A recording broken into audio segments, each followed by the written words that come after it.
നമസ്കാരം. ന്യൂസ് കേരള പ്രധാന വാർത്തകളുമായി CK നാസർ കാഞ്ഞങ്ങാട്. ലോക്സഭാ തെരഞ്ഞെടുപ്പിൻ്റെ 5ാം ഘട്ട വോട്ടെടുപ്പിൽ 60.9% പോളിംഗ്.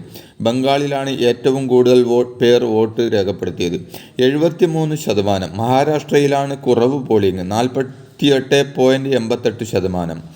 ബീഹാറിൽ 52.55%, ജമ്മു കാശ്മീരിൽ 54.21%, ജാർഖണ്ഡിൽ 63%, ഒഡീഷയിൽ 60.72%, ഉത്തർപ്രദേശിൽ 57.43%, ലഡാക്കിൽ 67.15% ആണ് പോളിംഗ്.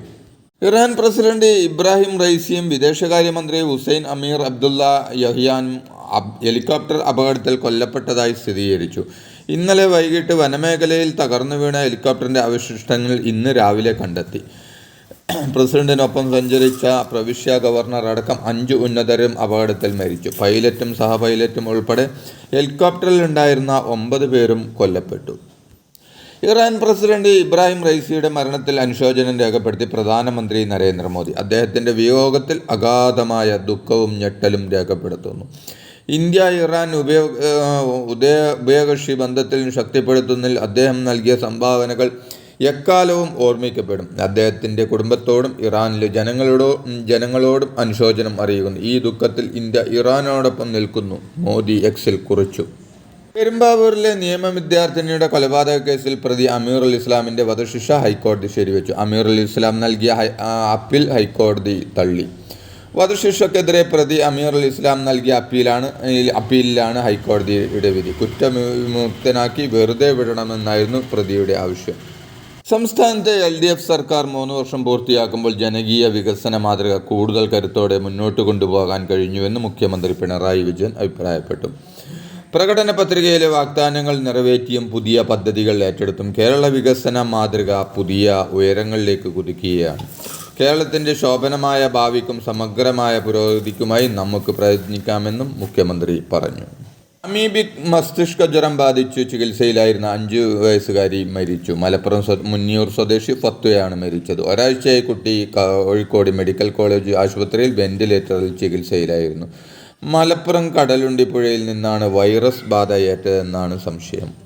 അവയവമാറ്റ ശസ്ത്രക്രിയ നടത്തിയ ഡോക്ടർ ബിജോൺ ജോൺസനെ മെഡിക്കൽ കോളേജ് പോലീസ് ചോദ്യം ചെയ്തു. കോഴിക്കോട് മെഡിക്കൽ കോളേജ് ആശുപത്രിയിൽ വെച്ചാണ് ചോദ്യം ചെയ്തത്. നാവിൽ കെട്ട് കണ്ടതിനെ തുടർന്നാണ് അടിയന്തര പ്രാധാന്യത്തോടെ കുഞ്ഞിൻ്റെ നാവിൽ ശസ്ത്രക്രിയ നടത്തിയതെന്ന വാദത്തിൽ ഡോക്ടർ ഉറച്ചു നിന്നു. ശസ്ത്രക്രിയാ സമയത്ത് ഒപ്പമുണ്ടായിരുന്ന നഴ്സുമാർക്കും ഡോക്ടർമാർക്കും ഒപ്പമാണ് ചോദ്യം ചെയ്തത്. മൊബൈൽ ആപ്ലിക്കേഷൻ ഇൻസ്റ്റാൾ ചെയ്ത് വൈദ്യുതി ബില്ലടച്ചാൽ വലിയ ഇളവുകൾ ലഭിക്കുമെന്ന പ്രചാരണം വ്യാജം എന്ന് KSEB അറിയിച്ചു. ഉപഭോക്താക്കളെ വഞ്ചിതരാക്കി പണം തട്ടുക ലക്ഷ്യമിട്ടുള്ള ഇത്തരം വ്യാജ പ്രചരണങ്ങളിൽ കുടുങ്ങരുതെന്ന് അധികൃതർ മുന്നറിയിപ്പ് നൽകി. അവയവക്കടത്തുമായി ബന്ധപ്പെട്ട് നെടുമ്പാശ്ശേരിയിൽ പിടിയിലായ സബിത്ത് നാസറിൻ്റെ മൊഴിയിൽ നിർണായക വിവരങ്ങൾ പുറത്ത്. അവയവക്കടത്തിനായി പ്രധാനമായും യുവാക്കളെ കണ്ടെത്തുന്നത് ഹൈദരാബാദ്, ബാംഗ്ലൂർ പോലുള്ള നഗരങ്ങളിൽ നിന്നാണെന്നും 6 ലക്ഷം രൂപ വരെയാണ് പ്രതിഫലമായി നൽകുന്നതെന്നും സബിത്ത് പറഞ്ഞു. സബിത്ത് നാസർ വഴി സംഘത്തിലേക്ക് മുഴുവനുമായി എത്തിപ്പെടാൻ സാധിക്കുമെന്നാണ് പോലീസ് പ്രതീക്ഷിക്കുന്നത്. കൊച്ചി അവയവക്കടത്ത് കേസിലെ ഷമീർ വൃക്ക ദാനം ചെയ്യാൻ നേരത്തെ ശ്രമിച്ചിരുന്നതായി പാലക്കാട് തിരുനെല്ലായി കൗൺസിലർ മൻസൂർ. കൂട്ടുകാരൻ്റെ അമ്മയ്ക്ക് എന്ന് പറഞ്ഞാണ് വൃക്കദാനത്തിന് ശ്രമിച്ചതെന്നും ഷമീർ സാമ്പത്തികമായി ഏറെ പിന്നോക്കം നിൽക്കുന്നയാളാണെന്നും മൻസൂർ പറഞ്ഞു. കഴിഞ്ഞ 6 മാസമായി ഷമീർ എവിടെയാണെന്നറിയില്ല. വീട്ടുകാരുമായി ഷമീറിന് ബന്ധമില്ലെന്നും മൻസൂർ പറഞ്ഞു. ഡ്രൈവർമാർക്കെതിരെ നടപടി സ്വീകരിച്ച് KSRTC. പപ്പനംകോട് യൂണിറ്റിലെ ഡ്രൈവർ MT പ്രഭാഷ്, പൂവാർ യൂണിറ്റിലെ ഡ്രൈവറായ ഷൈൻ എന്നിവർക്കെതിരെയാണ് നടപടി. കരുനാഗപ്പള്ളിയിൽ നടന്ന അപകട മരണങ്ങളുടെ പശ്ചാത്തലത്തിൽ പ്രഭാഷിനെ സസ്പെൻഡ് ചെയ്യുകയും ഷൈനിനെ സർവീസിൽ നിന്ന് പിരിച്ചുവിട്ടെന്നും KSRTC അറിയിച്ചു. മഴ കനത്തതോടെ തൃശൂർ ജില്ലയിലെ ടൂറിസ്റ്റ് കേന്ദ്രങ്ങളെല്ലാം അടച്ചിടാൻ തീരുമാനമായി. കനത്ത മഴയും കാറ്റുമാണ് ജില്ലയിൽ വിവിധയിടങ്ങളിൽ അനുഭവപ്പെടുന്നത്. Athirappilly, Vazhachal, Vilangankunnu, Kalashamala, Poovala dam, Enamavu, Nehru park, Cheppara, Vazhani dam, Peechi dam, Snehatheeram beach, Chavakkad beach, Thumboormuzhi, river garden എന്നീ വിനോദസഞ്ചാര കേന്ദ്രങ്ങളെല്ലാം പ്രവേശനം വിലക്കിയിട്ടുണ്ട്. ഇനിയൊരു അറിയിപ്പുണ്ടാകുന്നത് വരെയാണ് നിയന്ത്രണമെന്ന് ജില്ലാ ടൂറിസം പ്രൊമോഷൻ കൗൺസിൽ സെക്രട്ടറി അറിയിച്ചു. സംസ്ഥാനത്ത് വെസ്റ്റ് നൈൽ പനി ബാധിച്ച് മണിയാറൻകുടി സ്വദേശി വിജയകുമാർ 24 മരിച്ചു. ഇടുക്കി മെഡിക്കൽ കോളേജിൽ ചികിത്സയിലിരിക്കെയായിരുന്നു മരണം. കോഴിക്കോട് വെച്ചാണ് വെസ്റ്റ് നൈൽ പനി ബാധിച്ച് മരണകാരണം സ്ഥിരീകരിച്ചുള്ള റിപ്പോർട്ട് ഇന്നലെയാണ് ലഭിച്ചത്. ബോംബ് നിർമ്മാണത്തിനിടെ കൊല്ലപ്പെട്ടവർക്ക് സ്മാരകം പണിത സംഭവത്തിൽ ന്യായീകരണവുമായി പി ജയരാജൻ. ബോംബുണ്ടാക്കുന്നതിനിടെ കൊല്ലപ്പെട്ടവർക്ക് RSSും സ്മാരകം പണിതിട്ടുണ്ട്. പാനൂർ ചെറ്റക്കണ്ടിയിൽ ജീവസമർപ്പണം നടത്തിയവർക്കായുള്ള അനുസ്മരണ പരിപാടി തുടരുമെന്നും പി ജയരാജൻ സമൂഹ മാധ്യമങ്ങളിലൂടെ പങ്കുവച്ച കുറിപ്പിൽ പറഞ്ഞു. കോടതിയലക്ഷ്യ കേസിൽ കെ സുധാകരൻ ഹൈക്കോടതിയിൽ നേരിട്ട് ഹാജരായി. ഷുഹൈബ് വധക്കേസിൽ CBI അന്വേഷണ ഹർജി തള്ളിയ ഹൈക്കോടതി ഉത്തരവ് നിലവാരമില്ലാത്തതാണ് എന്ന പരാമർശമാണ് കേസിന് ആധാരം. 2019 ഓഗസ്റ്റ് 3 ചാവക്കാട് നടത്തിയ പ്രസംഗത്തിലായിരുന്നു ഈ പരാമർശം. ഇനി കോടതിയിൽ നേരിട്ട് ഹാജരാകേണ്ടതില്ല.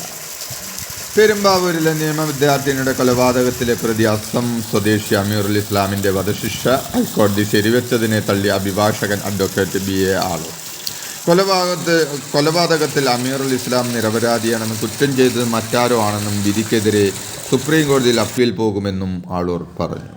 കൊടകര കുഴൽപ്പണ കേസിൽ അന്വേഷണം വേഗത്തിലാക്കണമെന്ന ഹർജി ഹൈക്കോടതി തള്ളി. ഹർജിക്ക് പിന്നിൽ രാഷ്ട്രീയ ലക്ഷ്യങ്ങളുണ്ടെന്ന് ED കോടതിക്ക് മറുപടി നൽകിയിരുന്നു. K സുരേന്ദ്രൻ അടക്കം ആരോപണ വിധേയരായ സംഭവത്തിൽ എൻഫോഴ്സ്മെന്റ് നടത്തുന്ന അന്വേഷണം കാര്യക്ഷമമല്ല എന്ന് ആരോപിച്ച് ആദ്മി പാർട്ടിയാണ് കോടതിയെ സമീപിച്ചത്. കൊടകര ദേശീയ പാതയിൽ വെച്ച് കാറിൽ കൊണ്ടുപോവുകയായിരുന്ന 3.5 കോടി രൂപ ക്രിമിനൽ സംഘം തട്ടിയെടുത്തതുമായി ബന്ധപ്പെട്ടതാണ് കേസ്. കേരളത്തിൽ അടുത്ത ദിവസം ഇടിമിന്നലോടുകൂടിയ മഴയ്ക്ക് സാധ്യത. 40-50 കിലോമീറ്റർ വേഗതയിൽ കാറ്റിനും സാധ്യതയുണ്ട്. തെക്ക് പടിഞ്ഞാറൻ ബംഗാൾ ഉൾക്കടൽ മെയ് 22 ന്യൂനമർദ്ദം രൂപപ്പെടാനും സാധ്യതയുണ്ടെന്ന് കേന്ദ്ര കാലാവസ്ഥാ വകുപ്പ് അറിയിച്ചു. ഹോസ്ദുർഗിൽ 9 വയസ്സുകാരിയെ തട്ടിക്കൊണ്ടുപോയി പീഡിപ്പിച്ച സംഭവത്തിൽ പ്രതിയുടെ ചിത്രം പോലീസ് പുറത്തുവിട്ടു. കുടക് മടിച്ചേരി സ്വദേശിയായ PA സലീമിൻ്റെ ചിത്രമാണ് പുറത്തുവിട്ടിരിക്കുന്നത്. കുട്ടിയെ ക്രൂരമായി പീഡിപ്പിച്ച ശേഷം തൊട്ടടുത്ത ദിവസം ഇയാൾ കർണാടകയിലേക്ക് കടന്നുവെന്നാണ് വിവരം. പോലീസ് പ്രതിക്കായി ഊർജിതമായ അന്വേഷണം. 10 വയസ്സുകാരിയെ പീഡനത്തിനിരയായെന്ന് മെഡിക്കൽ റിപ്പോർട്ട്. പ്രതിയെ ഇതുവരെ പോലീസ് പിടികൂടാനായിട്ടില്ല. കുട്ടി കാഞ്ഞങ്ങാട് ജില്ലാ ആശുപത്രിയിൽ ചികിത്സയിൽ കഴിയുകയാണ്. ഇന്നലെ പുലർച്ചെ 3 മണിയോടെ ഉറങ്ങാൻ കിടന്ന കുട്ടിയെ തട്ടിക്കൊണ്ടുപോയി കമ്മൽ കവർന്നതിനു ശേഷം ഉപേക്ഷിക്കുകയായിരുന്നു. ഇതോടെ ഇന്നത്തെ പ്രധാന വാർത്തകൾ സമാപിച്ചു. നന്ദി, നമസ്കാരം.